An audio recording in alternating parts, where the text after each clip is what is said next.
अयोध्या रेसिपीमध्ये आपलं सर्वांचं स्वागत आहे। तर आज मी बनवणार आहे मिसळ पाव। त्याच्यासाठी आता आपण मिसळ कशी बनवायची ते बघूया। सुरुवातीला मी या मटकी मोड आणून घेतलेली आहे। आता त्याच्यामध्ये मी पाणी टाकून उकळून घेणार आहे। ही मटकी मी आता उकळायला ठेवलेली आहे। त्याच्यामध्ये मी हळद आणि मीठ टाकून घेणार आहे।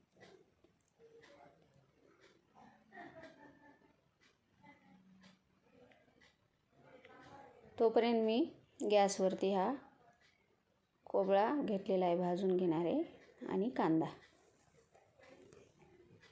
ह्याला आपल्याला काळा कट बनवण्यासाठी ते भाजून घ्यायचं आहे। मग त्याच्यासाठी हा मसाला टोमॅटो, कोथिंबीर, धने आणि हे तीळ घेतलेले आहे, लसूण।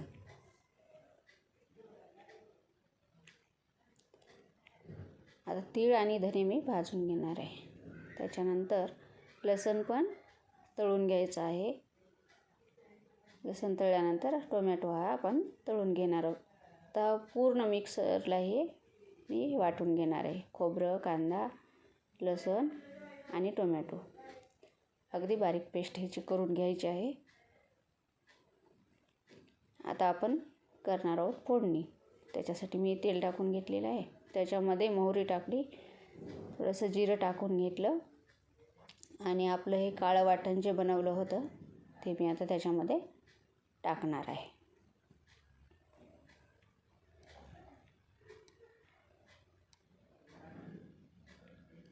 आता हे मसाला आपण छान तळून घ्यायचा आहे।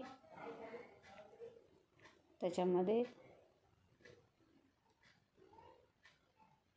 हळद टाकून घेतली। आता लाल तिखट टाकून घ्यायचं। त्याच्यामध्ये आवडीनुसार लाल तिखट, थोडंसं तिखट जास्तच टाकायचं। आपल्या या रश्याला खूप छान अशी चव येते। आणि त्याच्यामध्ये मी हा मिसळ मसाला टाकून घेतलेला आहे, 1 ते 1.5 चमच। थोडं झणझणीत हा मसाला छान आपल्याला हा रस्सा चवीला अगदी छान लागतो। अगदी छान असा हा मसाला भाजून घ्यायचा आहे। हे बघा, आपला मसाला असा छान भाजलेला आहे। आता त्याच्यामध्ये मी हे जे मटकी उकळलेलं पाणी होतं तेच मी टाकून घेत आहे। पुरेसं असं आपण आता हे पाणी टाकून घ्यायचं आहे। आता याला छान अशी उकळी आपण आणून घ्यायची आहे। चवीनुसार त्याच्यामध्ये मीठ टाकून घ्यायचं।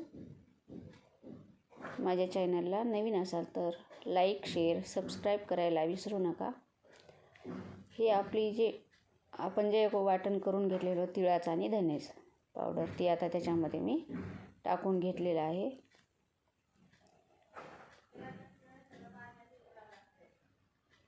त्याला आता आपण एक उकळी आणून घेणार आहोत।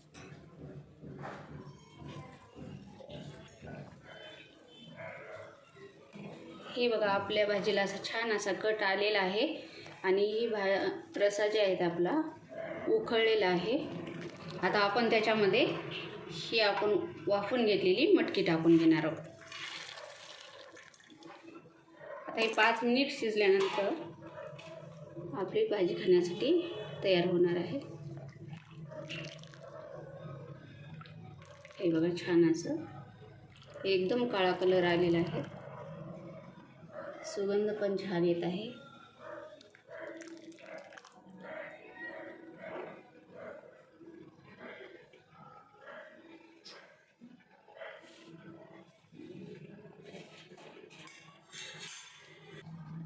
भाजी आता आपली उकळलेली आहे। आता त्याच्यामध्ये मी कोथिंबीर टाकून घेते।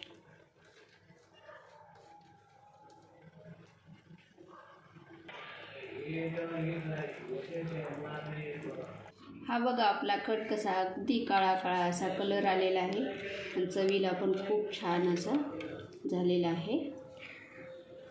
आता त्याच्यामध्ये आपण मिसळ म्हटल्यानंतर कच्चा हा कांदा टाकणार आहे। त्याच्यामध्ये चवीला अगदी छान आहे। आता याच्यामध्ये मी फरसाण टाकून घेणार आहे आणि कोथिंबीर. अगदी नाश्त्यासाठी असा हा छान पदार्थ आहे. तुम्ही नक्कीच करून बघा. माझा व्हिडिओ आवडला असेल तर कमेंट करून सांगा. धन्यवाद.